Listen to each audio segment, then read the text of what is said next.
Hello दोस्तों, स्वागत है आप सभी का। उम्मीद करता हूँ कि आप सभी अच्छे होंगे। तो हम मॉडर्न हिस्ट्री बीपीएससी पीवाईक्यू कर रहे थे, ठीक है। तो जिसका ये आज थर्ड पार्ट है और इसमें हम आज जो क्वेश्चंस जिस टॉपिक से कवर करेंगे वो है गांधीयन एरा। तो ये बहुत ही इम्पोर्टेंट ये टॉपिक हो जाता है। गांधी जी से रिलेटेड काफ़ी क्वेश्चंस प्रीलिम्स में होते हैं और मेंस में भी देखने को मिलते हैं। तो एक बहुत ही इम्पोर्टेंट टॉपिक है और जैसा कि बताया था लास्ट वीडियो में कि इसमें 100+ क्वेश्चंस होंगे। तो हम इसे टारगेट करते हैं। वीडियो लगभग 1 घंटे की हो ही जाएगी। तो चलिए शुरू करते हैं। पहला क्वेश्चन है, the Sarbandi campaign of 1922 was led by. 65th BPSC में ये क्वेश्चन पूछा गया है। इसका आंसर है सरदार वल्लभ भाई पटेल। ये भी एक नॉन टैक्स कैंपेन था जो 1922 में हुआ था, जब नॉन कॉपरेशन मूवमेंट बंद हो गया था। उस टाइम पे वापस ले लिया गया था। उसके बाद ये स्टार्ट हुआ था, ठीक है। ये लोकल कैंपेन था और इसमें क्या था, the peasants were asked not to pay taxes, यही है, ठीक है, ब्रिटिश कॉलोनियल रूल को। अब पटेल जी के बारे में थोड़ा सा देख लेते हैं। ही लेड द बरदौली मूवमेंट। हाँ, इसके साथ ही उन्होंने बरदौली सत्याग्रह भी 1928 में इन्होंने स्टार्ट किया था, उसको लीड किया था। और इसी सत्याग्रह की उसके बाद सफलता के बाद इन्हें सरदार टाइटल मिला था, ठीक है। और उस समय ये आईएनसी प्रेसिडेंट भी थे कराची सेशन के 1931 में, ठीक है। इन्होंने he was an elected representative of Ahmedabad municipal corporation, ठीक है। अहमदाबाद म्यूनसिपल कॉरपोरेशन के इलेक्टेड मेंबर भी थे 17 से 28 तक। 1947 में ये तो हमने देखा ही है कि इंटीग्रेशन ऑफ इंडिया के लिए उन्होंने की इम्पोर्टेंट रोल प्ले किया है। और इंडिपेंडेंस के बाद वो इंडिया के फर्स्ट डिप्टी प्राइम मिनिस्टर बने थे। इनको बिस्मार्क ऑफ इंडिया से भी जाना जाता है और नेहरू जी इनको the builder and consolidator of new India कहते थे। तो बरदौली मूवमेंट भी पीजेंट मूवमेंट था और इसमें ये था कि एग्रीकल्चर फेलियर हो रहे थे उस समय काफ़ी। वहाँ जो लोकल कुछ विलेजेस थे, समथिंग 120+ विलेजेस थे। तो उसमें एग्रीकल्चर फेलियर के बाद भी कॉलोनियल रूल ने काफ़ी हैवी टैक्स लगा दिया था। तो इस वजह से ये कैंपेन हुआ था और इसमें पूरी तरीके से जितना भी टैक्स है ना, नो टैक्स मूवमेंट चलाया गया था कि हम 1% भी टैक्स नहीं देंगे, ठीक है। Who successfully led the Bardoli satyagraha? Vallabhbhai Patel. Which of the following was Gandhi ji first satyagraha movement in India which he use civil disobedience? सविनय अवज्ञा आंदोलन पहली बार कब इसका इस्तेमाल किस सत्याग्रह में किया था गांधी जी ने? तो चंपारण में किया था, ठीक है। द लखनऊ सेशन 1916, हम सब जानते हैं कि लखनऊ सेशन 1916 में हुआ था, जिसकी प्रेसिडेंसी किसने की थी? अंबिका चरण मजूमदार जी ने की थी, ठीक है। He great importance has great importance on the India level as well as on the Bihar level. ऐसा क्यों? क्योंकि first the two wings of Congress moderates and extremist united, ठीक है। हमने पढ़ा था ना सूरत स्प्लिट में 1907 में दोनों अलग अलग हो गए थे, ठीक है। मॉडरेट अलग, एक्सट्रीमिस्ट अलग, लेकिन इस सेशन में दोनों एक साथ आ गए थे। और Hindu Muslim differences were cemented by the Lucknow pact. और जो हिंदू मुस्लिम के बीच तनाव चल रहा था, आइडियोलॉजी कॉन्फ्लिक्ट्स थी, वो उसको कई तरह से उस पर पार पाया गया था लखनऊ पैक्ट की वजह से, ठीक है। तो वो भी 1916 में हुआ था। And it also served as the platform for the initiation of the Gandhi era. और यही से एक मंच मिला था जहाँ से गांधी एरा की शुरुआत हुई थी। क्या हुआ था? चंपारण मूवमेंट, ठीक है। चंपारण सत्याग्रह 1917 में हुआ था। ये पहला सत्याग्रह था महात्मा गांधी जी का जो इंडिया में हुआ था, और ठीक है। और पहला सत्याग्रह था जिसमें उन्होंने सिविल डिसोबीडियंस का भी इस्तेमाल किया था, ठीक है। It was his first civil disobedience in the sense that despites orders not to meet farmers, ठीक है। उनको मतलब वहाँ पे जब गए थे ना, चंपारण में पहुँचे थे, तो इन्हें मना कर दिया था कि आप फार्मर्स से नहीं मिलेंगे। लेकिन he defied the order that is disobedience the British administration. लेकिन वो मिले थे और इस तरह से उन्होंने सिविल डिसोबीडियंस ये हो गया था, डिसोबे कर दिया था ना ब्रिटिश एडमिनिस्ट्रेशन का। The European planters had been forcing the peasants to grow indigo on 3/20 part. ये तो आपको पता ही है, 3 कठिया सिस्टम इसको कहा जाता था कि आपको कंपलसरी है, आपको इतने पे तो इंडिगो नील की खेती करनी ही करनी है। This movement join the peasant unrest in India's national movement, ठीक है। तो इम्पोर्टेंट आपका पीजेंट मूवमेंट हो जाता है।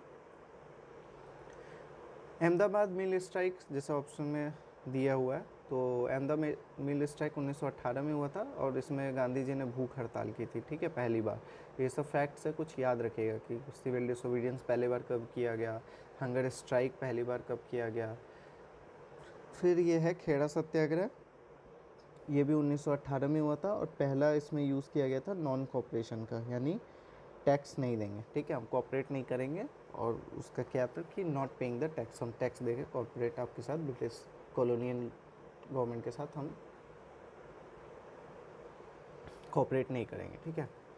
Which can be rightly said to be a very significant aspect of the Champaran movement, ठीक है। Active all India participation of lawyers, students and women, नहीं, ये सब कहाँ पार्ट किए थे, इसमें पार्टिसिपेट किए थे, नहीं। Active involvement of Dalit and tribal communities of India in the national movement, नहीं। Joining of peasant unrest to India's national movement, हाँ ये सही है, C answer. Drastic decrease in the cultivation of plantation crops and commercial crops, नहीं, ये तो आपका बरदौली में हुआ था ना, ये बरदौली में हुआ था जिसकी वजह से बरदौली सत्याग्रह हुआ, एग्रीकल्चर फेलियर हो रहा था। When was Mahatma Gandhi tried for the Champaran Satyagraha, 1917। Which of the following was the first Satyagraha of Mahatma Gandhi in India, Champaran. देखिए एक ही चंपारण से कितना क्वेश्चन अलग अलग तरह से पूछा गया। The Champaran movement was basically against land revenue, cash crops, agriculture policies of the British government, land grants, ये कैश क्रॉप्स, ठीक है, इंडिगो की खेती। Who among the following is associated with songs from prison? A translation of ancient India religious lyrics in English. तो इसका किसको जाता है क्रेडिट? गांधी जी को, ठीक है, ट्रांसलेशन का क्रेडिट, ठीक है। Religious music appeal that most to Gandhi as he felt that it had the power to create harmony, ठीक है, ऐसा मानना था कि जो सॉन्ग है, सॉन्ग, ठीक है, उसमें मतलब लोगों को एकजुट करने की, बांधने की क्षमता है, ठीक है, जीवन में। And unite people transcending sectarian barriers, यही चीज़। Bhajans had a special place in his heart, सबको पता है। But he also enjoyed the music of the Vedas and the Bible and the Quran, all of which were sung in his आश्रम। तो इनके आश्रम में केवल ऐसा नहीं है कि भजन ही चलते थे, वेदा और बाइबल और कुरान, इन सबको भी गाया जाता था, ठीक है। इन 1922 नारायण महेश्वर खरे, द रेजिडेंट म्यूजिशियन इन साबरमती आश्रम, together with Gandhi compiled about 250 devotional songs, ठीक है, उन्होंने गांधी जी के साथ मिलकर 200-250 डिवोशनल सॉन्ग्स कंपाइल किए थे in different languages into the आश्रम भजनावली, ठीक है, उसका नाम रखा था आश्रम भजनावली, जैसे म्यूजिक एल्बम आज के समय में बनते हैं। Which form part of the morning and evening prayers at his ashram. Gandhi translated this into English during his imprisonment in Yerwada jail. और यही जो सॉन्ग का कंपाइलेशन था ना, उसको जब यरवदा जेल गए थे गांधी जी 1930 में, तो वहाँ पे उन्होंने इसे इंग्लिश में ट्रांसलेट किया था। And an adaptation of this work by John S Hoyland was published in 1934 as songs from prison by George Allen. और उसका फिर क्या हुआ था कि ये जो वर्क था उसका, सॉन्ग का, उसको पब्लिश किया गया था सॉन्ग्स फ्रॉम प्रिजन में जॉर्ज एलन के द्वारा और अनविन के द्वारा, ठीक है, 1934 में। The Bhajanavali was predominantly Hindu oriented, but at the same time it was open to suggestions and went through changes. For instance, on the suggestions of the Sikh community, Shahbads from the Guru Granth were included. It also had songs from Christianity, Islam and Guru Nanak and Kabir. तो ये हमने देख ही लिया, ऊपर देखा था कि वेदा से भी थे, बाइबल से भी थे, कुरान से भी थे, गुरु ग्रंथ साहिब से भी थे, ठीक है, चीज़ों को लिया गया था और इस तरह से। अगला क्वेश्चन देखते हैं, जब Jallianwala Bagh massacre happened in the context of which Gandhian satyagraha, Rowlatt satyagraha, ठीक है, 1919 में। तो 1919 में क्या हुआ था कि द रॉलेट बिल इंट्रोड्यूस किया गया था, जिसमें किसी हद तक जो सिविल लिबर्टीज़ थी लोगों की, उसको कर्टेल किया जा रहा था in the name of curbing terrorist violence का नाम दे करके, ठीक है। तो it empowered the government to put anyone behind the bar without a trial. तो ये क्या था, विदाउट ट्रायल किसी को भी उठा करके गवर्नमेंट जेल में डाल सकती थी। तो कहते हैं ना, बिना वकील बिना दलील, ठीक है, ये होता है, तो इसको कहा जाता है, यही ये एक्ट था। It means it suspended the right of habeas corpus. Habeas corpus पता है ना, टू हैव द बॉडी, ठीक है, ये आपका वन ऑफ द रिट्स है। कितनी रिट्स होती हैं आप कमेंट बॉक्स में बताइए। At this moment Gandhi ji stepped in and suggested satyagraha. ठीक है, तभी इसमें गांधी जी बीच में आया और उन्होंने एक सत्याग्रह सजेस्ट किया था। और सत्याग्रह को लॉन्च होने का समय कब से था? 6 अप्रैल 1919 से।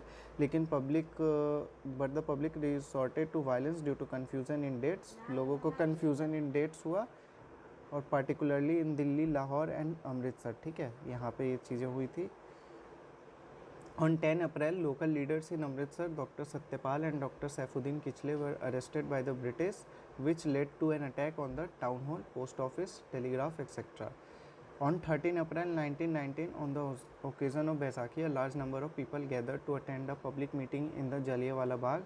General O'Dwyer ordered his troops to fire upon an unarmed crowd for the next 10 minutes without any warning. तो ये सब आपको पता ही है कि बैसाखी मनाने के लिए लोग वहाँ पे एकत्रित हुए थे, और उसी में जो उस समय के जनरल ओडायर थे, आर्मी हेड थे, वो वहाँ पे पहुँचते हैं जलियांवाला बाग में, और फिर नॉन स्टॉप फायरिंग करने के लिए आदेश दे देते हैं अपनी सेना को, और लोगों को वहाँ पे वार्न भी नहीं करते जो लोग वहाँ पे मौजूद थे उस समय पे।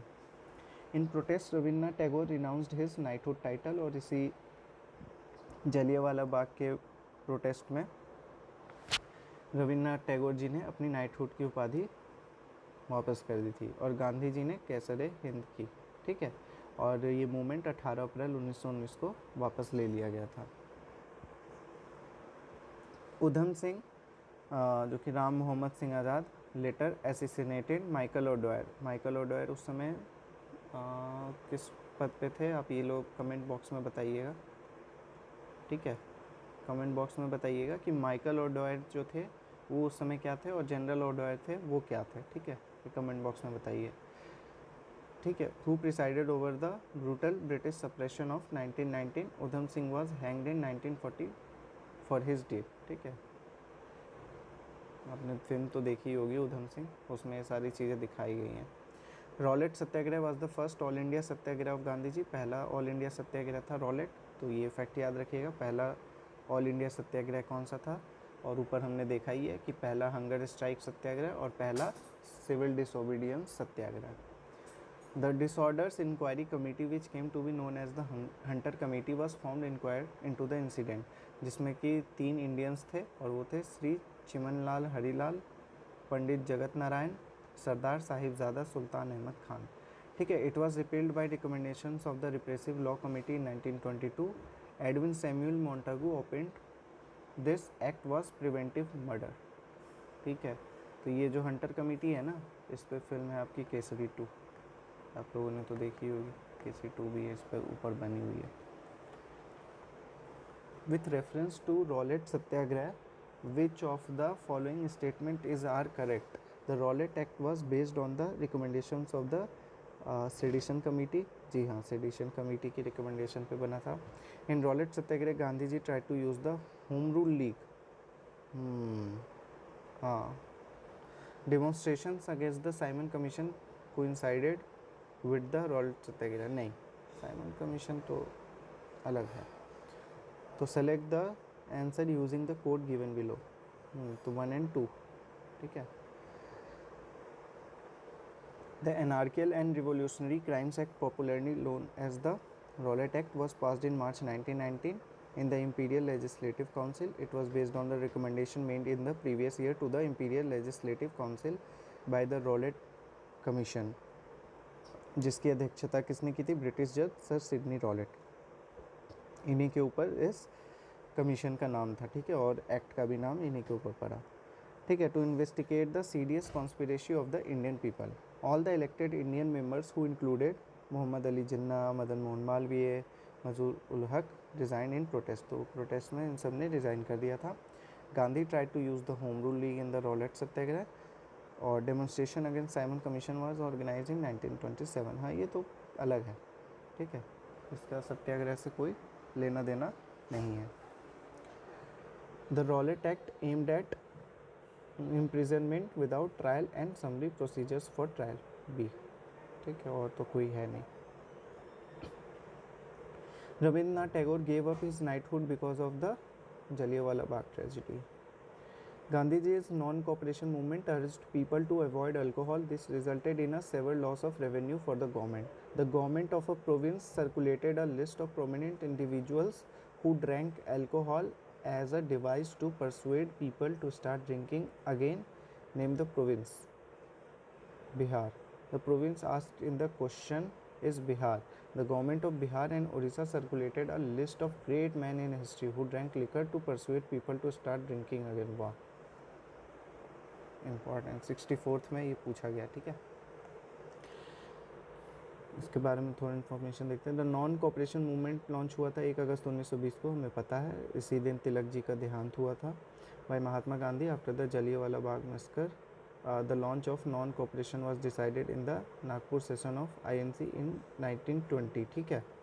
The movement started with surrendering of the titles, ठीक है, टाइटल्स का सरेंडर किया गया था, बॉयकॉट किया गया था स्कूल्स और कॉलेजेस का, और हिंदी को as a medium of language adopt किया गया था, ठीक है, पूरे मूवमेंट के दौरान। और हैंड स्पिनिंग और वीविंग पे जोर दिया गया था, ठीक है। तो ये क्या था, मूवमेंट की शुरुआत इस तरीके से हुई थी।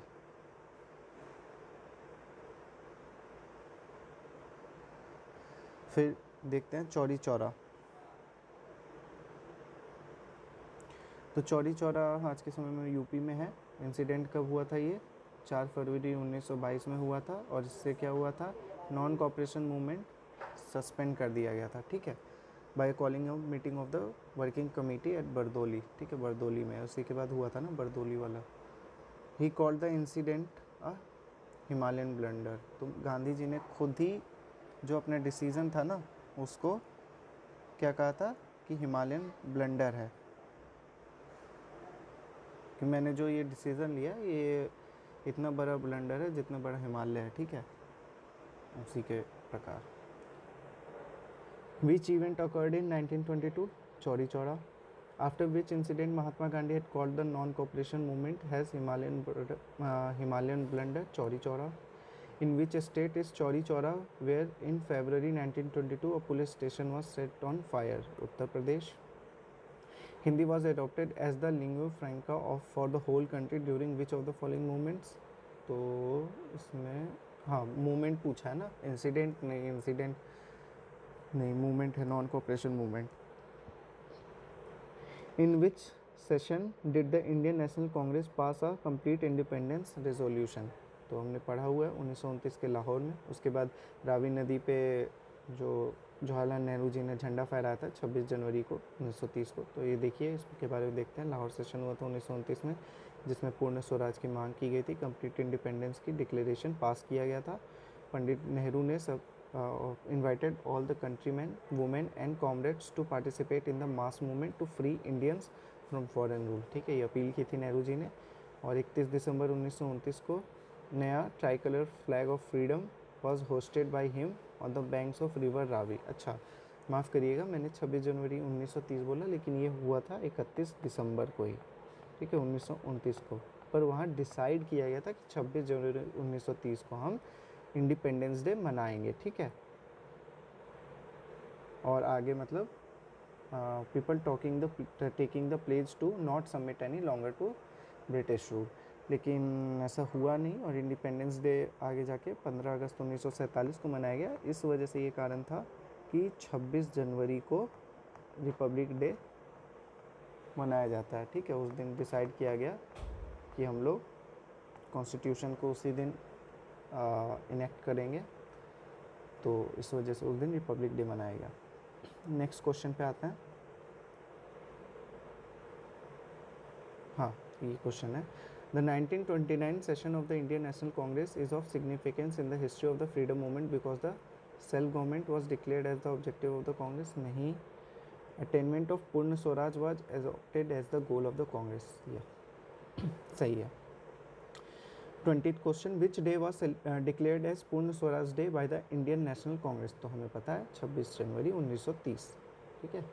Who was the president of the Lahore session of the Indian national Congress? तो ये भी पता है, जवाहरलाल नेहरू ने अध्यक्षता की थी, ठीक है, उन्होंने ही तो सबसे फिर रिक्वेस्ट किया था। Who raise the flag of independence at the Congress session of 1929? Jawaharlal Nehru. देखिए एक टॉपिक से कितने सारे question. What was the ultimate goal of Gandhi ji? Salt satyagraha. ठीक है, इंपॉर्टेंट है। सॉल्ट सत्याग्रह से गांधी जी की क्या गोल थे? ठीक है, क्या विश थी? तो repeal of salt laws, curtailment of the government power, economic relief to the common people, हाँ चाहते थे, पूर्ण स्वराज ऑफ इंडिया। तो इसके मल्टीपल आंसर्स होंगे आपके। ठीक है, कैसे? तो देखिए, गांधी जी ने 12 मार्च 1930 को, ठीक है, अपनी डांडे मार्च यात्रा शुरू की थी। कहाँ से? साबरमती आश्रम से डांडी तक। ये लगभग 386 किलोमीटर की यात्रा थी और इनके साथ इनके 78 फॉलोअर्स थे। और इस मूवमेंट का गोल क्या था कि जो ब्रिटिश की मोनोपोली है सॉल्ट पे, वो ख़त्म की जाए। तो एक तरह से सॉल्ट लॉस को मतलब रिपील करना। ठीक है, तो ए भी आपका करेक्ट हो गया। To be less dependent on foreign material, foreign material पे कम डिपेंडेंट होना। ठीक है। Minimise the assessments of land revenue, land revenue पे, ठीक है, minimise the assessments of land revenue.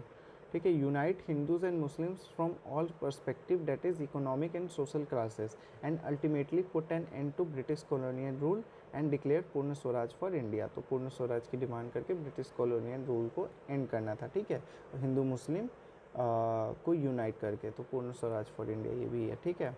On 6 April 1930 he reach Dandi. ठीक है, 24 दिन उनको लगे थे, 12 मार्च से 6 अप्रैल तक। और फिर वहाँ पे उन्होंने handful of salt and broke salt law, फिर वहाँ उन्होंने नमक बना के नमक आंदोलन, ये ठीक है, उस जो नमक सॉल्ट लॉ था उसका तोड़ दिया था। ठीक है। वेब मिलर जो थे इसी टाइम पे एक अमेरिकन जर्नलिस्ट थे, उन्होंने presented a true picture of the Dandi March two the world. उन्होंने डांडी मार्च के बारे में पूरे वर्ल्ड को बताया था। कैसे? According to him the crowd dressed in white khadi clothes was so huge that it looked like a white flowing river. उन्होंने उस समय जो आपका डांडी में जो सीन था, उस सीन को देखते हुए उन्होंने इस तरीके से अपने आर्टिकल में डिस्क्राइब किया था। उन्होंने उस पूरी भीड़ को जो खादी में थी, उन्होंने बताया कि it was looking like a white flowing river. ठीक है। Salt march was led by different leaders at different places in Bihar. Important है, पूछा जा सकता है कि बिहार में उस समय कब किसने लीड किया था? तो मुंगेर में श्री कृष्ण सिंह जी ने किया था, भागलपुर में महादेव लाल सरफ जी ने किया था, दरभंगा से सत्यनारायण सिंह थे और पटना में अंबिका कांत सिंह थे। ये याद रखिएगा ये fact.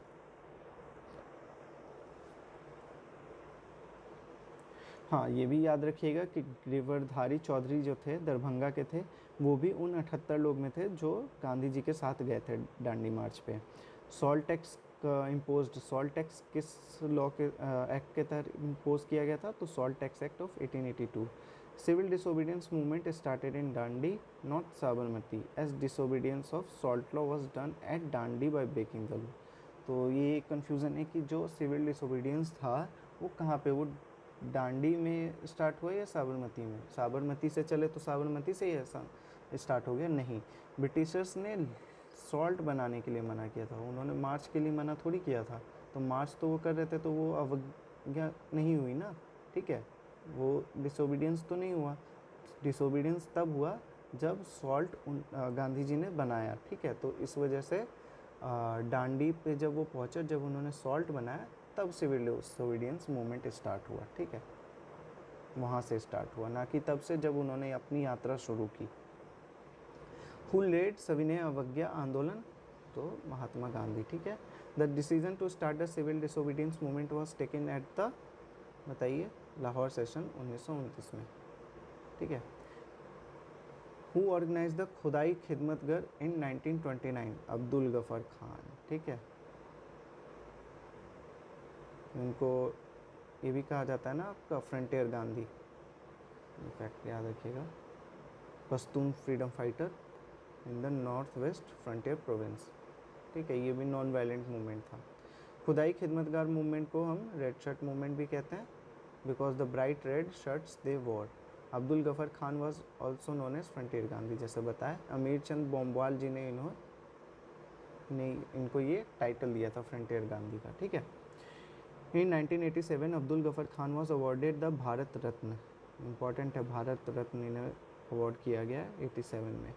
He was the first non Indian to receive the honour. तो ये पहले नॉन इंडियन थे जिनको ये सम्मान दिया गया है। Chandra Singh Garhwali of the Garhwal regiment refuse to fire on red shirt during the civil disobedience movement. तो ये भी एक इंसिडेंट हुआ उस समय। Khudai Khidmatgar founded by Khan Abdul Ghaffar Khan was also known as red shirt. For how many days does Dandi march last? 24 days।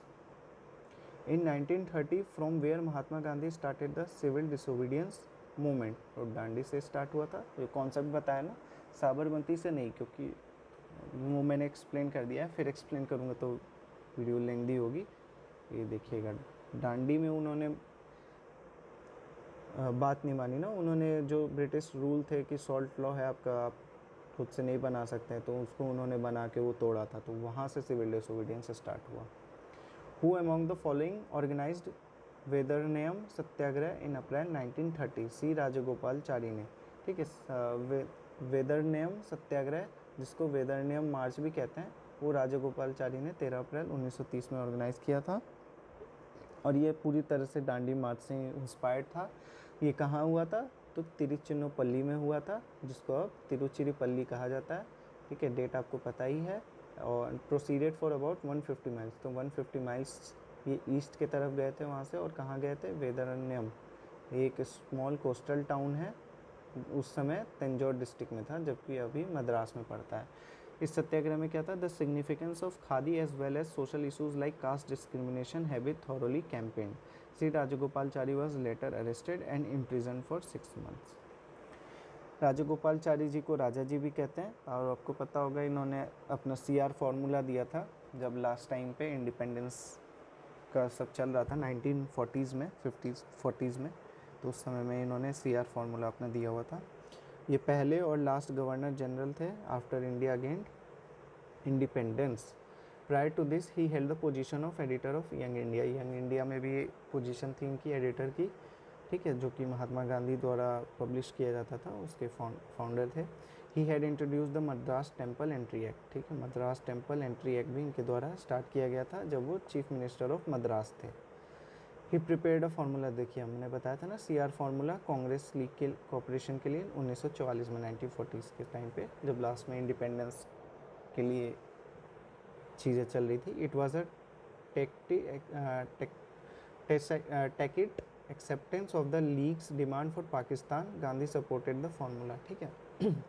In 1959 he founded the स्वतंत्र party which emphasized individual liberty and was critical of extreme socialism। तो इन्होंने स्वतंत्र party form की थी 59 में।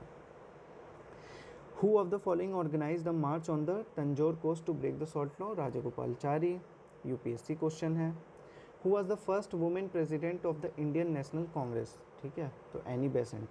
ये देखिए, मैंने आपको कल क्वेश्चन पूछा था PYQ के पार्ट 2 में, जब हम प्री कांग्रेस कर रहे थे, कि ये क्वेश्चंस और फैक्ट्स बताए थे कि पहले नॉन इंडियन प्रेसिडेंट कौन थे, पहले मुस्लिम प्रेसिडेंट कौन थे, है ना, तैयब जी। ठीक है, फिर पहली महिला प्रेसिडेंट कौन थी, तो ये क्वेश्चन आज आ गया यहाँ पे, एनी बेसेंट। और पहली इंडियन महिला प्रेसिडेंट कौन थी। ठीक है, तो ये सारे क्वेश्चन पूछा जाता है।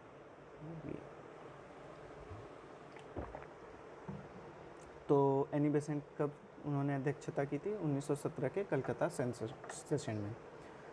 ठीक है, एली बेसेंट के बारे में हम थोड़ा देख लेते हैं कि वो थियोसॉफिकल सोसाइटी की प्रेसिडेंट थी। ठीक है, जो कि मैडम HP ब्लेवेट्स्की और कर्नल ओलकॉट द्वारा फाउंड किया गया था। बेसेंट ने सेंट्रल हिंदू कॉलेज इस्टेब्लिश किया था बनारस में, बाद में यही आगे जाके बनारस BHU बनता है। ठीक है। She came to India in 1893। Social reforms पे काम करने के लिए आई थी। ठीक है। She prepare the lotus song, translation of the Gita. Gita को इन्होंने इंग्लिश में ट्रांसलेट किया था, जिसका नाम रखा था lotus song. On lines of the Irish home rule league, she started home rule league in Madras 1916। ये हम पढ़े हैं, इसके बारे में जानते ही हैं।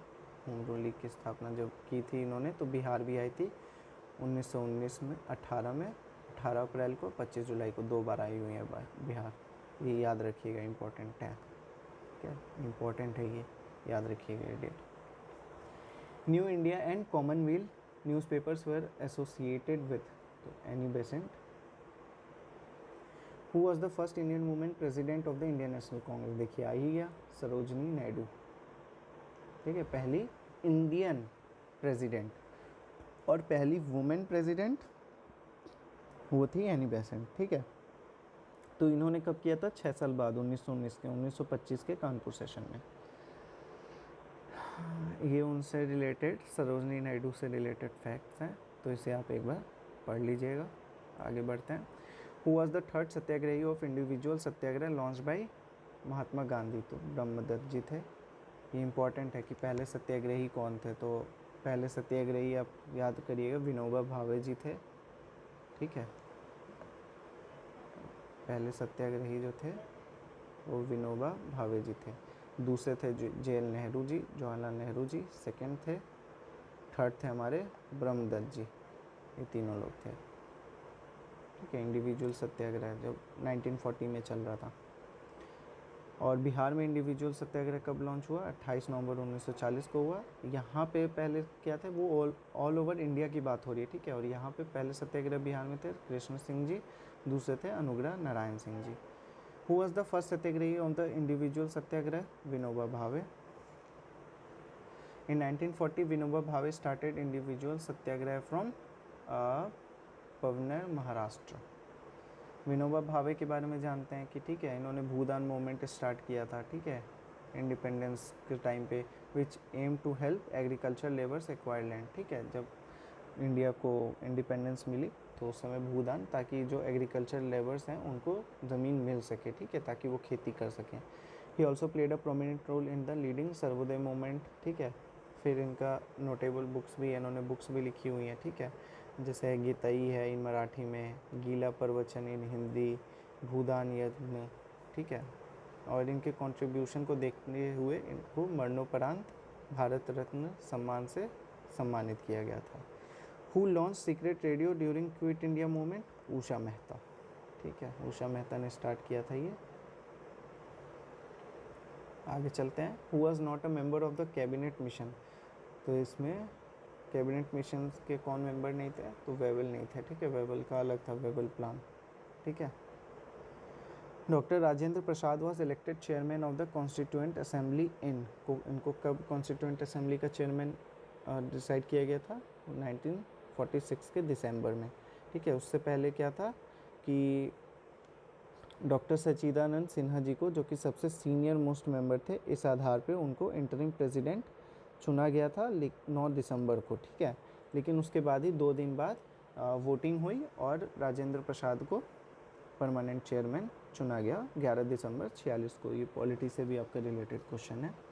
जब हम मेकिंग ऑफ द कॉन्स्टिट्यूशन पढ़ते हैं ना, वहाँ पे भी ये चीज़ों को पढ़ते हैं, ठीक है।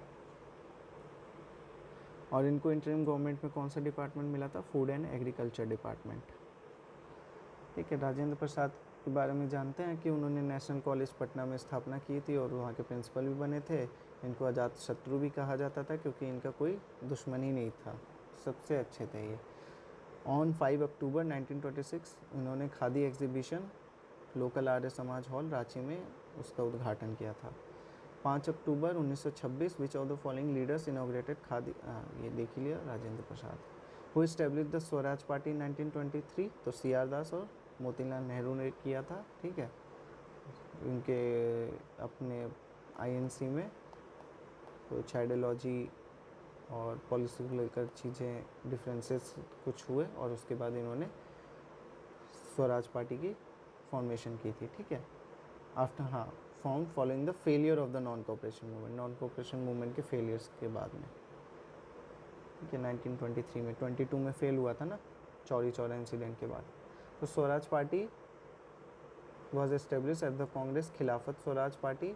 It sought greater self government and political freedom for the Indian people। Important leaders जो थे उसके शहीद सोवर्दी जी थे, केलकर जी थे और SC बोस जी थे, ठीक है।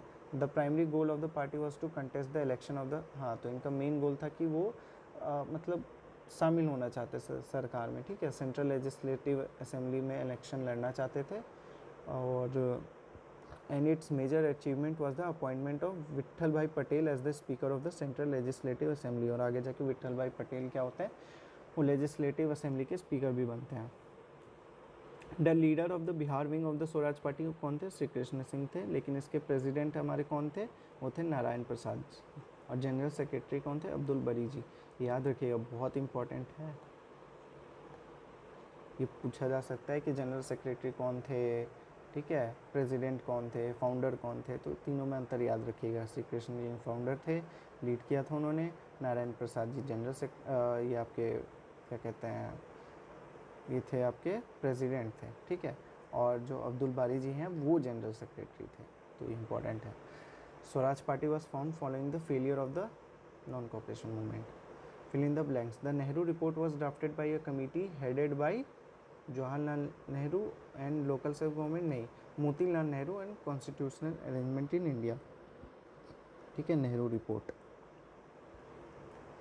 इसी को पहला वो कहा जाता है ना कि कॉन्स्टिट्यूशनल फ्रेमवर्क पहली बार नेहरू रिपोर्ट के द्वारा हुई थी, मोतीलाल नेहरू जी ने किया था, ठीक है। इस पे रिलेटेड कुछ फैक्ट्स हैं, ये देख लेते हैं कि पहला मेजर अटैम्प्ट था इंडियंस का कॉन्स्टिट्यूशनल ड्राफ्ट बनाने का। ये 8 मेंबर की कमेटी थी जो कि 1928 मई में बनी थी। इसके प्रेसिडेंट मोतीलाल नेहरू थे और जवाहरलाल नेहरू इसके सेक्रेटरी थे, ठीक है। और इन लोगों ने फाइनल ड्राफ्ट पे साइन किया था। नेहरू रिपोर्ट के कुछ मेजर प्रपोजल्स थे, वो देख लेते हैं। ये पूछा जा सकता है कि इनमें से कौन सा मेजर प्रपोजल नहीं था या था। तो डोमिनियन स्टेटस की मांग थी, federal structure, division of power but centre having residual powers, provision of fundamental rights for Indians, ठीक है। तो ये भी मांग थी इसमें। गवर्नर जनरल जो होगा वो केवल कॉन्स्टिट्यूशनल हेड होगा। A supreme court to be created, supreme court का निर्माण होगा। Strong opposition to a separate electorate for any community. Adult suffrage की बात की गई थी, ठीक है, सबके लिए वोटिंग राइट्स हों। Meanwhile leaders like Jawaharlal Nehru, Subhash Chandra Bose and others suppose the clause of dominion status. लेकिन उसी के अंदर भी जवाहरलाल नेहरू जो थे, एससी सुभाष चंद्र बोस थे, उनको डोमिनियन स्टेटस से वो खुश नहीं थे, वो इसका अपोज कर रहे थे। तो Nehru report was in response to the challenge of Lord Birkenhead थे। उन्होंने कहा था कि इंडियंस कैपेबल नहीं है अपना कॉन्स्टिट्यूशन बनाने के लिए, तो इसी के जवाब में नेहरू रिपोर्ट बनाया गया था, ठीक है। और हिंदू जो महासभा थी उसने इस रिपोर्ट का अपोज किया था। Indian national Congress did not take part in which of the following round table conference, ठीक है। तो आईएनसी ने तो सब में पार्टिसिपेट किया था। देखिए कंफ्यूजिंग क्वेश्चन है, नहीं आईएनसी ने पार्टिसिपेट, हाँ देखिए ये कंफ्यूजिंग है। अब इसमें आईएनसी पूछा है इन्होंने, गांधी जी को नहीं पूछा है। तो जो इंडियन नेशनल कांग्रेस है उन्होंने फर्स्ट आरटीसी में पास नहीं किया था ना, हाँ सेकंड में गांधी जी गए ही थे। हाँ ठीक है, तो इसका आंसर ई होगा, more than one of this, ठीक है। तो the Indian national Congress did not take part in the first RTC and it failed. हाँ पहले वाले में भाग नहीं लिया था, गांधी जी नहीं गए थे, ठीक है।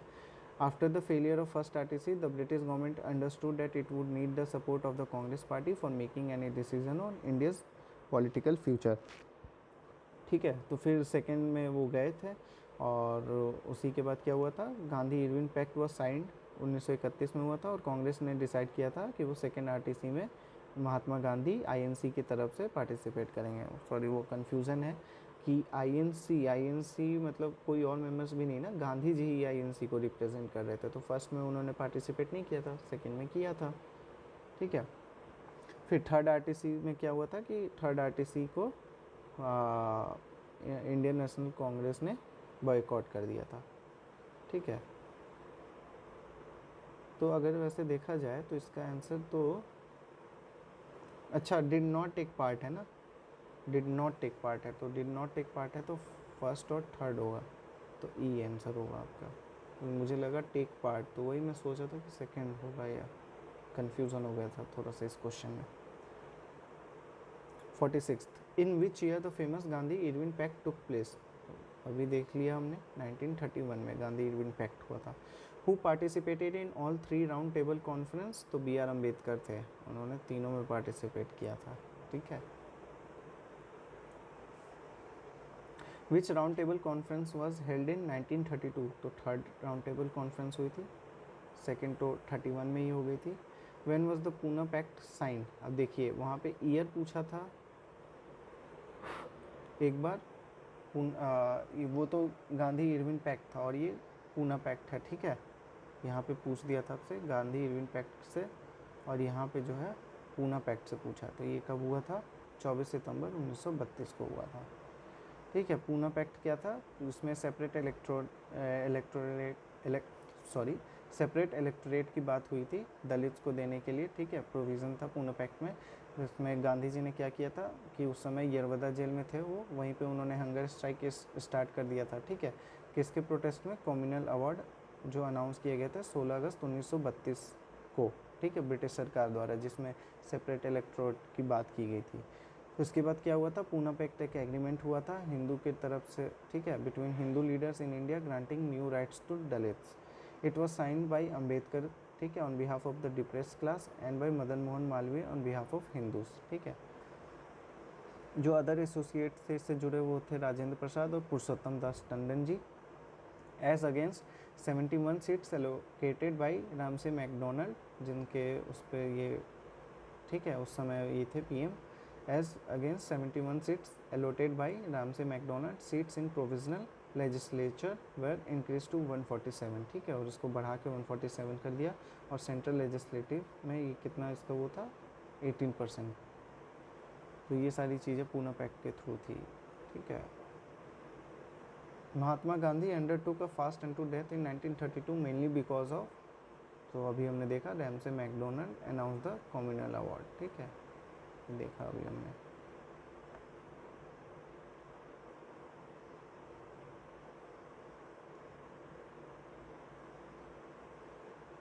ये हटा देते हैं। तो इसका ऑप्शन हो जाएगा सी। ये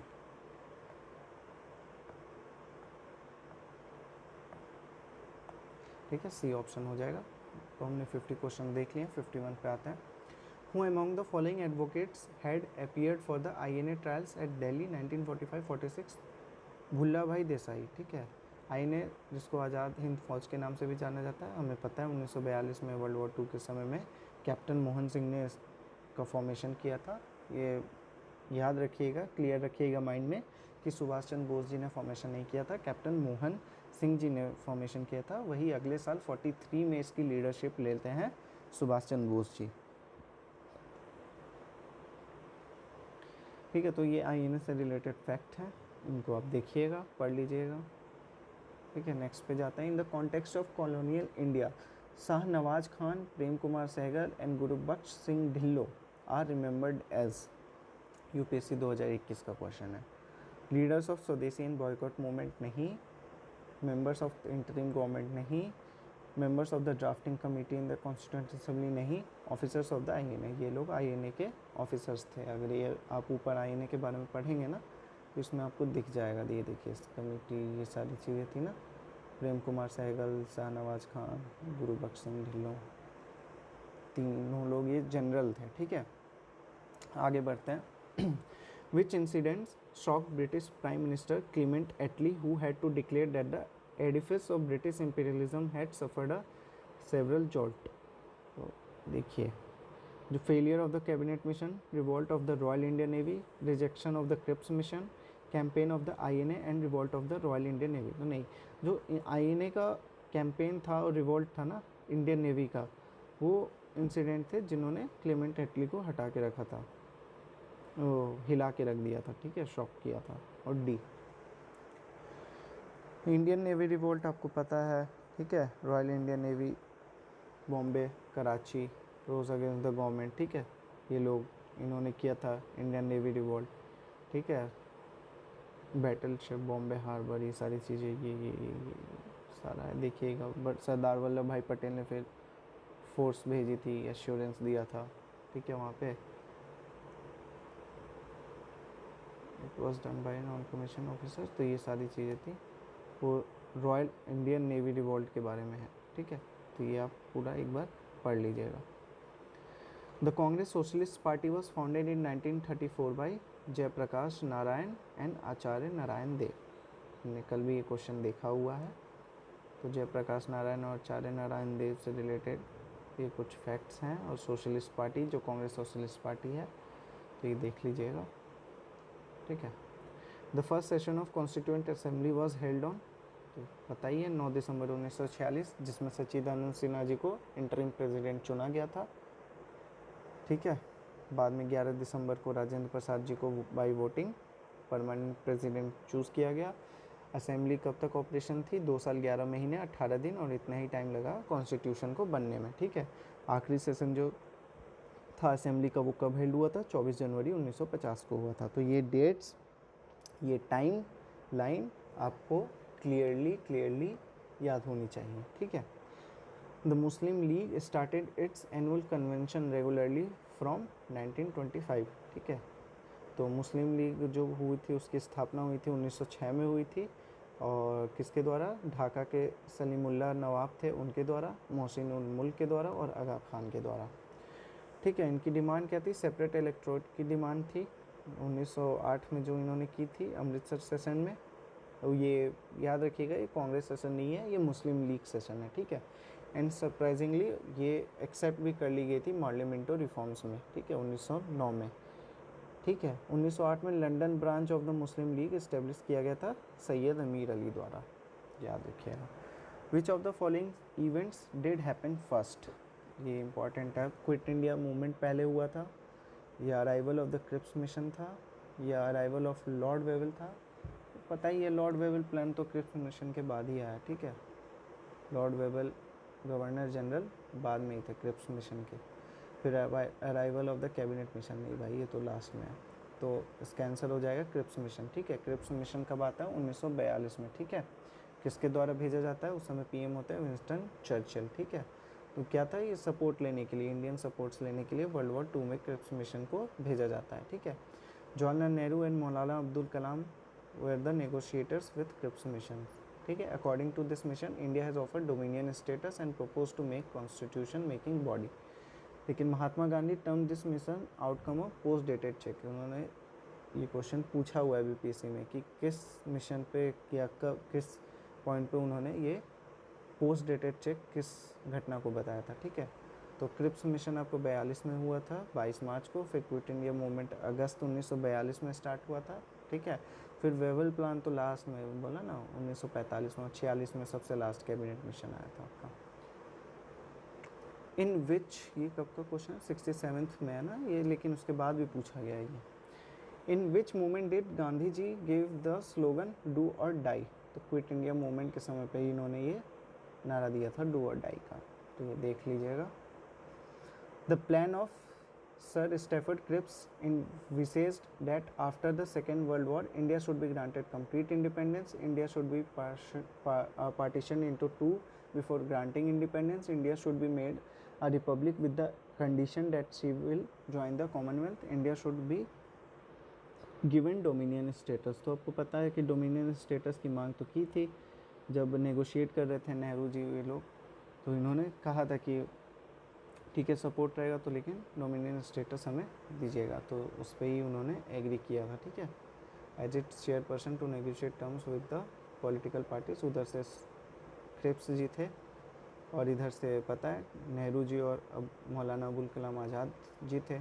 तो वहाँ पे इस्टेब्लिशमेंट ऑफ डोमिनियन स्टेटस की थी और इस्टेब्लिशमेंट ऑफ कॉन्स्टिट्यूएंट असेंबली की भी वो थी, टर्म डिमांड थी, और right of the provinces to make separate constitution, this would be granted after the cessation of the second world war. तो इस सेकेंड वर्ल्ड वॉर के बाद में ये सारी चीज़ें देने की बात थी, ठीक है। और इसी को गांधी जी ने तब क्या कहा था कि ये तो पोस्ट डेटेड चेक है ना, कि मतलब सारी चीज़ें हो जाएंगी तब आप हमें ये देंगे। तो इस वजह से ये क्या हुआ था कि क्रिप्स मिशन के प्रपोजल को रिजेक्ट कर दिया गया था और इंडियन नेशनल कांग्रेस ने फिर क्विट इंडिया मूवमेंट अगस्त में स्टार्ट किया था। तो ये क्रोनोलॉजी आप समझ रहे हैं ना कि उन्होंने डिमांड की नेहरू जी और अबुल कलाम आज़ाद जी ने आईएनसी की तरफ से, लेकिन उसे एक्सेप्ट भी कर लिया क्रिप्स मिशन ने, लेकिन ये कहा कि ये सब हम तब अवेल कराएंगे जब सेकेंड वर्ल्ड वॉर ख़त्म हो जाएगा। तो उसी पे गांधी जी ने कहा था कि ये एक पोस्ट डेटेड चेक है, ठीक है। Quit India movement was launch in response to Cripps mission, ठीक है, यूपीएससी का क्वेश्चन है। When did sir Stafford Cripps arrive in Delhi? तो ये डेट याद रखिएगा 22 मार्च 1942, ये क्रिप्स मिशन है, यहाँ भी हमने देखा था Cripps mission. With reference to the Indian freedom struggle consider the following events, ठीक है, और इसको क्रोनोलॉजिकली, ठीक है, अरेंज करना है। तो second round table conference, quit India movement, launched, mutiny in Royal Indian Navy. तो mutiny in Royal Indian Navy अभी हमने आपका देखा कब हुआ था, ये आपका हुआ था 1946 में, ठीक है।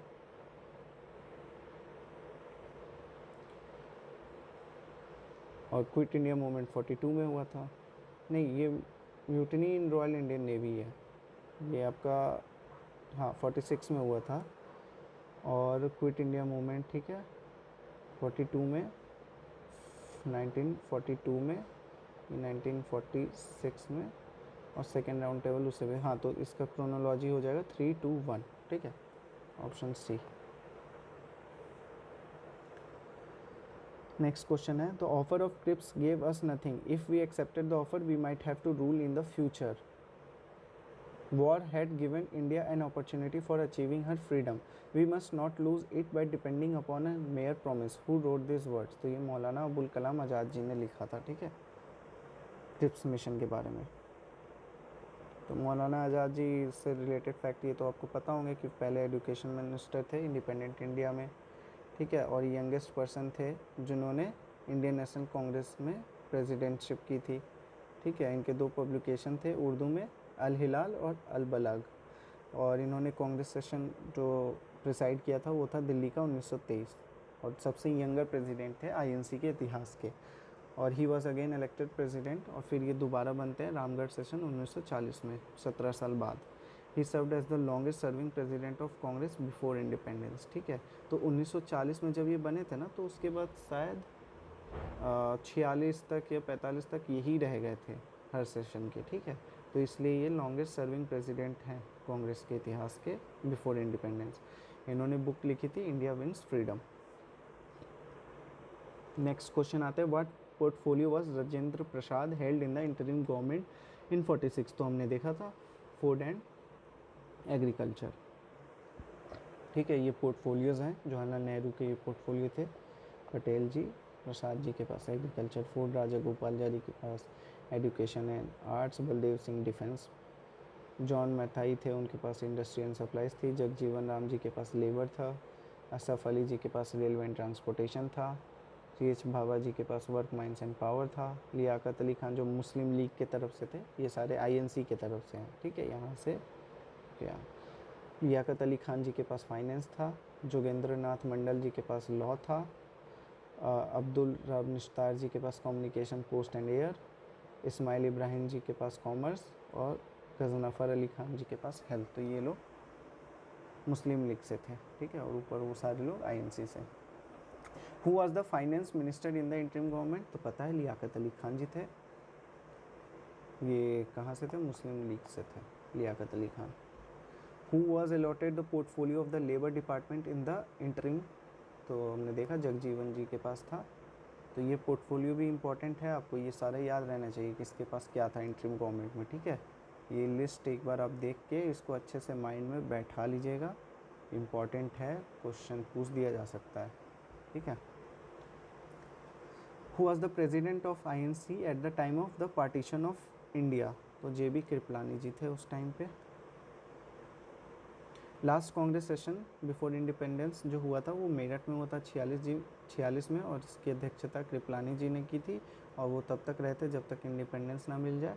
तो the first session of the INC was held in 8, ये तो हमने पढ़ा ही है, WC बनर्जी थे।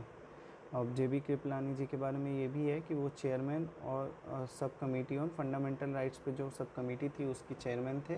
कृपलानी जी ने अपनी पॉलिटिकल पार्टी कृषक मजदूर प्रजा पार्टी स्टार्ट की थी, जो कि आगे जाके प्रजा सोशलिस्ट पार्टी से मिल जाती है। कि कब स्टार्ट किया था? 1951 में। नेक्स्ट क्वेश्चन है, Mahatma Gandhi presided over which session? तो 1924 का जो सॉरी बेलगांव सेशन था कर्नाटक में, ये 39th सेशन था INC का, इसकी अध्यक्षता की थी, और ये एक मात्र सेशन है जिसमें गांधी जी ने अध्यक्षता की थी। तो ये कुछ इम्पोर्टेंट सेशन है, कलकत्ता सेशन, सूरत, ये सब देखिएगा आप कब कहाँ हुआ है और किसने प्रिसाइड किया है। हाँ, एक इन्फॉर्मेशन ये भी है कि बाल गंगाधर तिलक जी कभी भी कांग्रेस के प्रेसिडेंट नहीं बने हैं, ठीक है। Who were wrote the pamphlet now or never? तो नाउ और नेवर जो पैम्पलेट था वो रहमत अली जी ने लिखा था, ठीक है। चौधरी रहमत अली, उन्होंने ही पहली बार पाकिस्तान डिक्लेरेशन की मांग की थी और उसका जो टाइटल था वो था now or never, are we to live or perish forever. और इन्होंने ही जो टर्म पाकिस्तान आज है ना, पाकिस्तान टर्म, उसका क्रेडिट इनको ही जाता है। इन्होंने ही पहली बार पाकिस्तान टर्म का यूज़ किया था, ठीक है, इसी अपने पैम्पलेट में, नाउ और नेवर में। अखिल भारतीय किसान कांग्रेस वॉज फाउंडेड इन 1936 में हुई थी, जिसका मतलब जो फाउंडिंग वो थे स्वामी सहजानंद सरस्वती, और इसके प्रेसिडेंट भी वही थे, और एन.जी. रांगा जो थे वो उसके सेक्रेटरी थे। और ये कहाँ हुआ था? लखनऊ में हुआ था। ठीक, अब इस पर आते हैं। यूपी किसान सभा इंद्र नारायण द्विवेदी जी ने किया था। गौरी शंकर मिश्रा और मदन मोहन मालवीय भी साथ में थे। ये 1918 में हुआ था। अवध किसान सभा जवाहरलाल नेहरू और बाबा रामचंद्र जी ने 1920 में किया था। बिहार किसान सभा इम्पोर्टेंट हो जाता है बीपीएससी की दृष्टि से।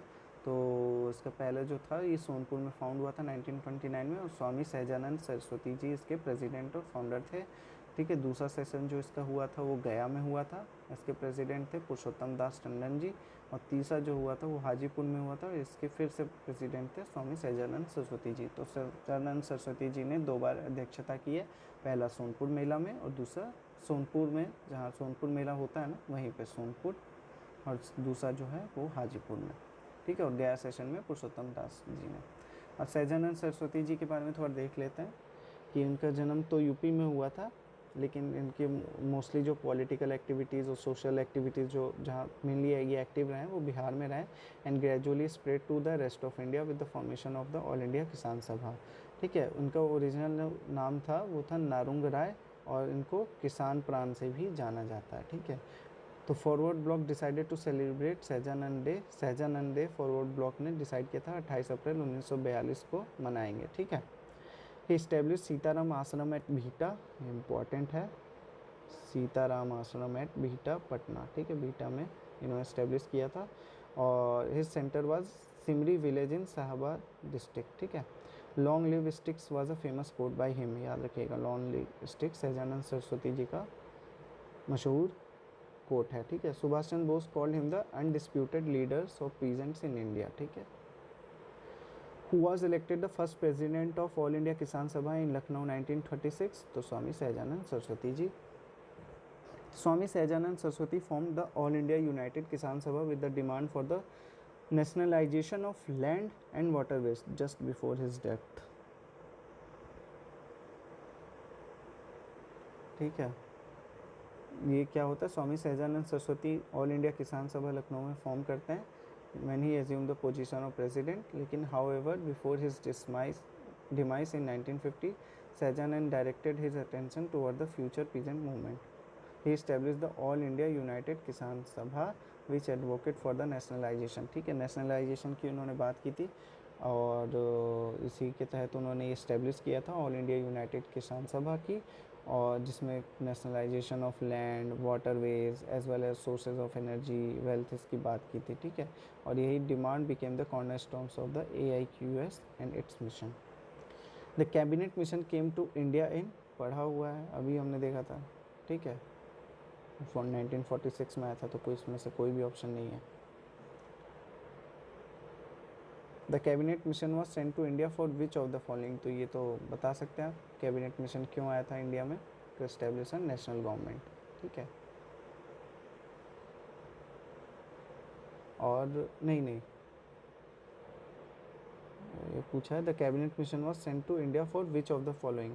तो जो उसका ऑब्जेक्टिव था कैबिनेट मिशन का आने का वो था to work out a constitutional arrangement for the transfer of power. हाँ, ट्रांसफ़र ऑफ पावर की बात चल रही थी ना उस समय, तो उसका कॉन्स्टिट्यूशनल अरेंजमेंट करने के लिए कैबिनेट मिशन आया हुआ था। सॉरी, नेशनल गवर्नमेंट नहीं, गलत है, ये होगा सेकेंड। ठीक है, Who was the Prime Minister of England when the Montagu-Chelmsford Act was passed in 1919? तो लॉयड जॉर्ज थे उस टाइम पे प्राइम मिनिस्टर। 1919 में मॉन्टेग्यू-चेम्सफोर्ड एक्ट आया था जब जो, ठीक है, और इसमें क्या था कि डायर की प्रोविंस में इंट्रोड्यूस किया गया था bicameralism and direct election for the first time in India, और डायरेक्ट इलेक्शन का पहली बार प्रावधान किया गया था। तो ये क्वेश्चन पूछा जा सकता है कि डायरेक्ट इलेक्शन का प्रावधान वो किस एक्ट के थ्रू था, तो मॉन्टेग्यू चेम्सफोर्ड एक्ट के थ्रू था, ठीक है। It provided the right to vote for women in India, और इसी ने राइट टू वोट का अधिकार दिया था इन वुमेन्स को। एडविन मॉन्टेग्यू इसके सेक्रेटरी थे और लॉर्ड चेम्सफोर्ड वो वाइसरॉय थे, इन्हीं के नाम पे इसका नाम पड़ा एक्ट का। और इसी समय जालियांवाला बाग मैसकर हुआ। During the Jallianwala Bagh massacre Chelmsford was the viceroy of India, तो चेम्सफोर्ड उस समय वाइसरॉय थे, ठीक है, जालियांवाला बाग मैसकर के साइन पे। सर हैम्यूल होयर जो थे वो चीफ आर्किटेक्ट थे गवर्नमेंट ऑफ इंडिया एक्ट 1935 के, और फॉरेन सेक्रेटरी भी थे, ठीक है, तो याद रखिएगा sir Samuel होयर।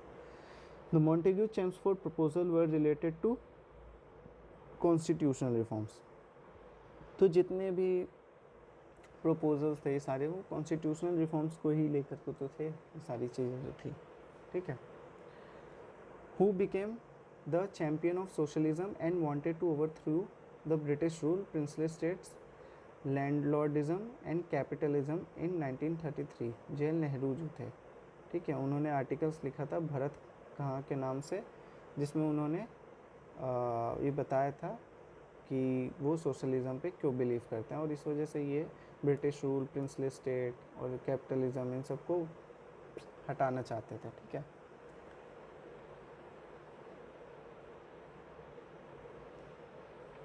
Eight which place in Bihar Gandhi ji had their first satyagraha, तो चंपारण, फिर के वही आगे जो हमने क्वेश्चन जहाँ से स्टार्ट किया था, फर्स्ट क्वेश्चन, ये 78 क्वेश्चन एक ही तरह का है। तो चंपारण सत्याग्रह से रिलेटेड फैक्ट, उनको किसने बुलाया था, राजकुमार शुक्ल जी ने इनवाइट किया था, ठीक है। और उस समय कौन कौन यहाँ पे एसोसिएट थे, तो ये भी याद रखिएगा, पूछा जाता है। पीर मोहम्मद मुनीस जी, गोरख प्रसाद जी, ब्रजकिशोर प्रसाद जी, रामदयालु साहू जी, ये सब लोग गांधी जी से मिले थे और उन्हें जो यहाँ सिनेरियो था उसके बारे में अवगत कराया था। Which of the following is a very significant aspect of the Champaran satyagraha, तो active all India participation of lawyers, students and women in the national movement, नहीं, ऑल इंडिया लेवल पे नहीं था। Active involvement of Dalit and tribal communities, नहीं। Joining of peasant unrest to India, हाँ, see I think ये question repeat हुआ है, ऊपर हमने देखा था, वो पता नहीं किस में था, ये यूपीएससी 2017 का क्वेश्चन है, ठीक है। Who raise the demand for complete independence for the first time in 1921, तो मौलाना हसरत मोहानी थे, इन्होंने पहली बार कंप्लीट इंडिपेंडेंस की बात की थी, ठीक है। उस समय अहमदाबाद सेशन था ये 1921 में, CR दास उसकी अध्यक्षता कर रहे थे for elected as president for the Ahmedabad session, लेकिन उनको अरेस्ट कर लिया जाता है और जेल चले जाते हैं, इसलिए उनके अनुपस्थिति में हकीम अजमल खान को प्रेसिडेंट बनाया जाता है, क्या। इसी सेशन में मोहानी जी पहले कांग्रेस एक्टिविस्ट बनते हैं जो डिमांड करते हैं कंप्लीट इंडिपेंडेंस की, और आगे जाके फिर जवाहरलाल नेहरू के उसमें पूरे सब लोग पूर्ण स्वराज डिक्लेरेशन को एडॉप्ट कर लेते हैं, ठीक है, INC 19, तो 21 में पहली बार डिमांड की गई थी, और जो 1929 का लाहौर सेशन था उसमें एक्सेप्ट कर लिया गया था, ठीक है। स्लोगन इनकलाब जिंदाबाद भी जो था वो मोहानी जी ने दिया था, जिसको बाद में काफ़ी यूज़ किया गया था भगत सिंह द्वारा, ठीक है, इनकलाब जिंदाबाद। Identify the years that are closed to the founding of the communist party of India and RSS respectively, तो 1925, ठीक है, उसी टाइम पे हुआ था RSS का। तो ये करंट अफेयर भी था आपका लास्ट ईयर, कि लास्ट ईयर 100 साल पूरे हुए थे ना, तो ग्रैंड सेलिब्रेशन मनाया गया था और उसमें कुछ सिक्के वगैरह भी लॉन्च किए गए थे, ठीक है। तो ये RSS से रिलेटेड फैक्ट आप देख लीजिएगा। Where is the RSS head office situated, तो पता है नागपुर में है। Who earn the title of recruiting sergeant of the British for his support to the government during the first world war, वो महात्मा गांधी जी ने किया था, ठीक है, उनको ये टाइटल दिया गया था।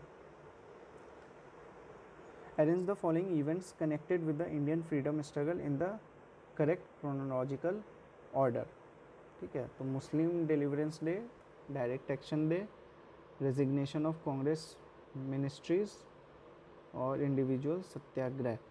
हाँ, तो जैसे हम जानते हैं कि कांग्रेस मिनिस्ट्री ने जो अपना पहले रेजिग्नेशन दिया था वो 1939 में दिया था, ठीक है, वर्ल्ड वॉर 2 के समय में प्रोटेस्ट करते हुए, ठीक है, तो ये 1939 में दिया था। और फिर जो हमारा मुस्लिम डिलीवरेंस डे था वो भी ये था आपका 1939 में ही था, ठीक है। तो ये दोनों फर्स्ट और थर्ड हैं वो 1939 में ही हुए हैं। तो इनकी क्रोनोलॉजी में क्या है कि रेजिग्नेशन ऑफ कांग्रेस जो मिनिस्ट्रीज हुई थी वो अक्टूबर नवंबर में हुई थी, इसका टाइम फ्रेम अक्टूबर नवंबर का है, और इसका जो टाइम फ्रेम है ये दिसंबर का है, ठीक है।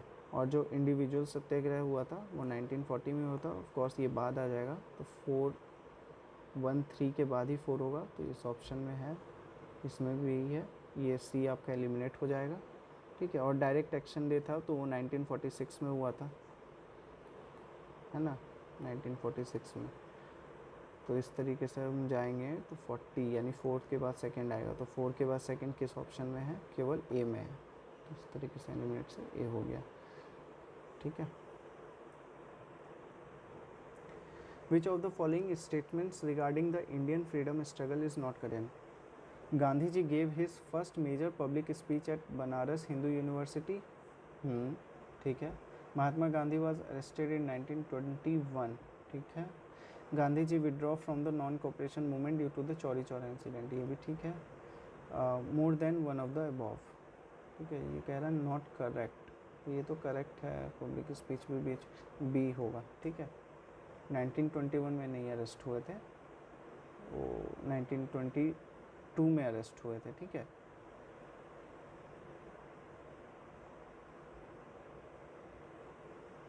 चलिए, मेजर जो हाँ पब्लिक अपीयरेंस था, ये याद रखिए कि मेजर जो पब्लिक अपीयरेंस था, पब्लिक स्पीच दी थी वो बनारस हिंदू यूनिवर्सिटी में ही दी थी। और पब्लिक जो आपका हो गया कि पहली बार एक बड़े प्लेटफॉर्म पे उन्होंने जो आंदोलन किया था वो चंपारण हो गया, ठीक है। In which year was V D Savarkar elected the president of Hindu Mahasabha? तो हिंदू महासभा के प्रेसिडेंट ये इलेक्ट हुए थे, देख लीजिए फैक्चुअल क्वेश्चन है, 1937 में, ठीक है। और हिंदू महासभा को इस्टेब्लिश कितने किया था? मदन मोहन मालवीय जी ने किया था 1915 में, तो नन ऑफ द अबव हो जाएगा। ये सावरकर जी से रिलेटेड फैक्ट्स हैं जो सब राउंड को उन्होंने जो अपना अभिनव भारत सोसाइटी, ठीक है, मित्र मेला नाम से स्टार्ट किया था, ठीक है। और उसके बाद जैसे जैसे उन्होंने किताब विताब लिखा और उनका अरेस्ट और जो कॉन्स्पिरेसी केस उनसे रिलेटेड है, वो सारी चीज़ें फैक्ट्स इसमें हैं, आप देख लीजिएगा। When was the Indian independence bill passed by the house of lords in England? तो 16 जुलाई 1947 को पास हो गया था, ठीक है। इंडियन इंडिपेंडेंस बिल क्या था?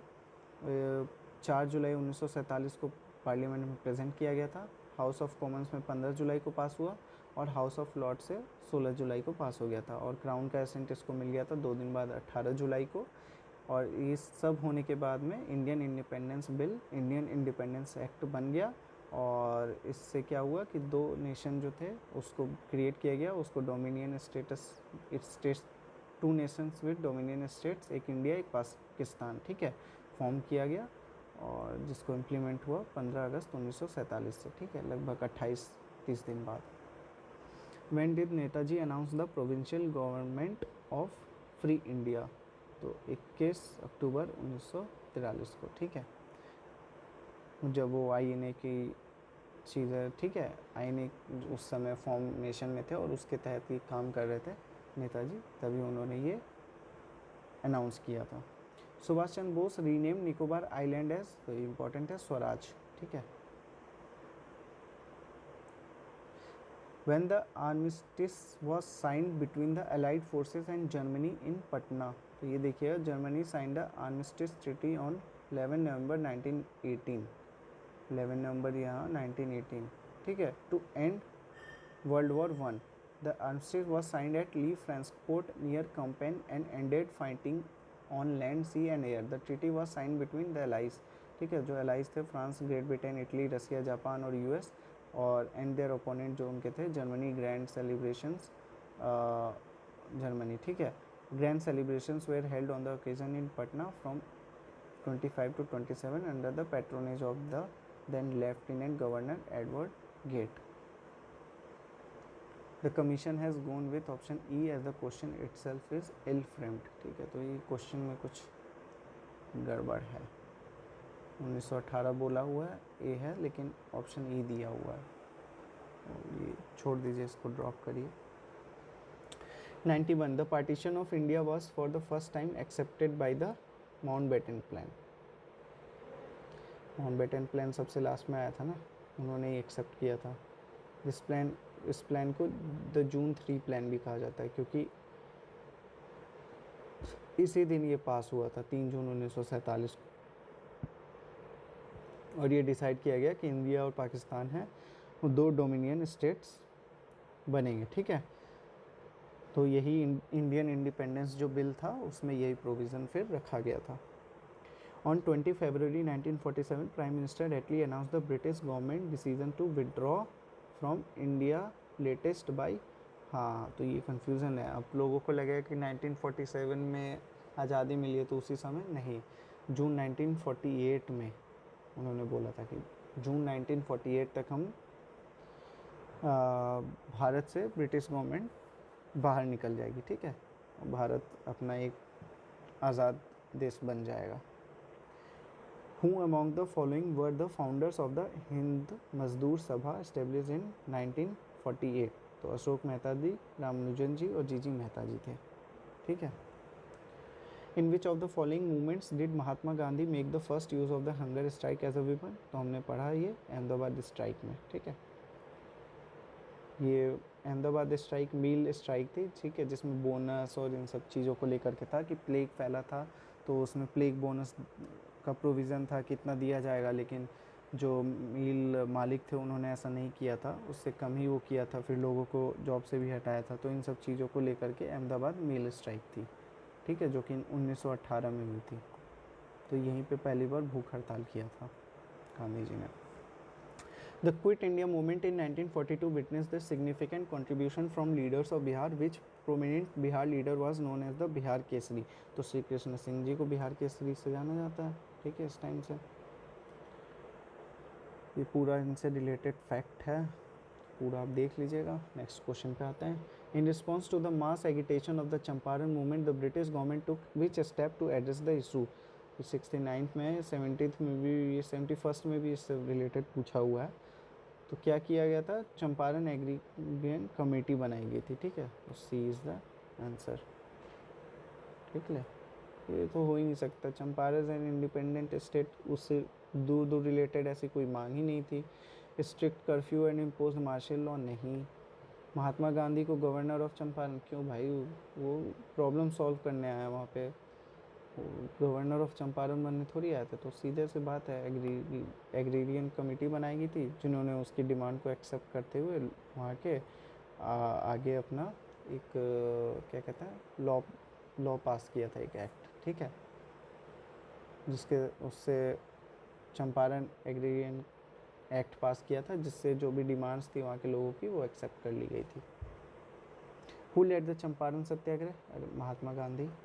We shall either free India और die in the attempt, who said it, Mahatma Gandhi ने कहा था। कब कहा था, 1942 के क्विट इंडिया मूवमेंट में, QIM, ठीक है, 71 BPSC। अब इसी आप क्वेश्चन को देखिएगा ना, तो ये दोनों में पूछा है इसने, ये 70 BPSC में पूछा गया और 71 में भी। 71 में ऐसे पूछा है, 70 में पूछा था, हमने ऊपर देखा था क्वेश्चन, डू और डाई का नारा किसने दिया था, ठीक है। चलिए नेक्स्ट पे आते हैं। विच of the following events mark the formal launch of the non cooperation movement by the Indian national Congress. तो नागपुर सेशन जो था उसमें ये डिसाइड हुआ था, ठीक है। चौरी चौरा से तो उसको विड्रॉ किया गया था, ठीक है, जालियांवाला बाग मस्जिद नहीं, वो रॉलेट एक्ट से रिलेटेड हो गया, ठीक है। Which of the following leaders was prominently associated with the Champaran Satyagraha in Bihar, marking Mahatma Gandhi's first active involvement in Indian mass movement? तो राजेंद्र प्रसाद जी थे, ठीक है। Which act provided for the partition of India into 2 new dominion states and dominions, India and Pakistan? तो Indian Independence Act 47। 71 BPSC question है। तो देखिए हमने 101 plus questions किए हैं, इससे रिलेटेड फैक्ट्स बहुत ज़्यादा थे, तो बहुत जो बड़े बड़े फैक्ट्स थे वो हमने नहीं देखे, नहीं कवर किए, वरना बहुत ज़्यादा टाइम लग जाता। इन सब चीज़ों को क्या है कि आप क्वेश्चंस देखिएगा कि क्वेश्चन कैसे आ रहे हैं, और क्वेश्चन को आप देख के रिवीजन इसे करिएगा, और इसके साथ ही ये जो टॉपिक्स हैं ना, जिससे आपको दिखा है कि बहुत क्वेश्चंस रिपीट हो रहे हैं, तो उसको आप एक बार अच्छे से जो आपके नोट्स हैं उसमें जा कर के रिवाइज़ करिएगा, ठीक है। अब आप कुछ नए सोर्स मत देखिएगा, आपके जो अपने नोट्स हैं ना, जो आपने नोट्स बनाए हुए हैं या फिर जहाँ से भी आप पढ़ रहे थे, जो मटेरियल आप अभी तक फॉलो कर रहे थे, उसी को आप मल्टीपल टाइम्स, अब 1 महीने से भी कम का समय है, उसमें जल्दी जल्दी आप उसको जितने टाइम्स हो सके रिवाइज़ करिए, ठीक है। और ये बाकी तो मैं PYQ सीरीज़ ये कर ही रहा हूँ, इससे आप देखते रहिए कि किस तरह के क्वेश्चन पूछे हुए हैं। बस यही है, अगर आप करते हैं तो आप अच्छे से एग्ज़ाम टारगेट लेकर के चल सकते हैं। आगे जो है हमारा वो सोशल रिफॉर्म्स है, तो इसे देखेंगे पार्ट 4 में। हालांकि सोशल रिफॉर्म्स से ज़्यादा नहीं, 1-2 क्वेश्चंस आपके रहते हैं सोशल रिफॉर्म्स से, 2-3 क्वेश्चंस भी हो सकते हैं, तो इन्हें हम देख लेंगे।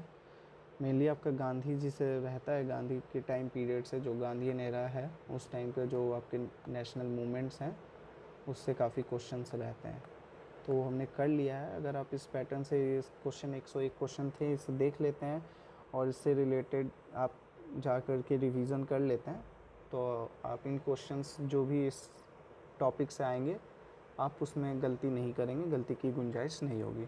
तो चलिए आज के लिए बस इतना ही, मिलते हैं अगले लेक्चर में।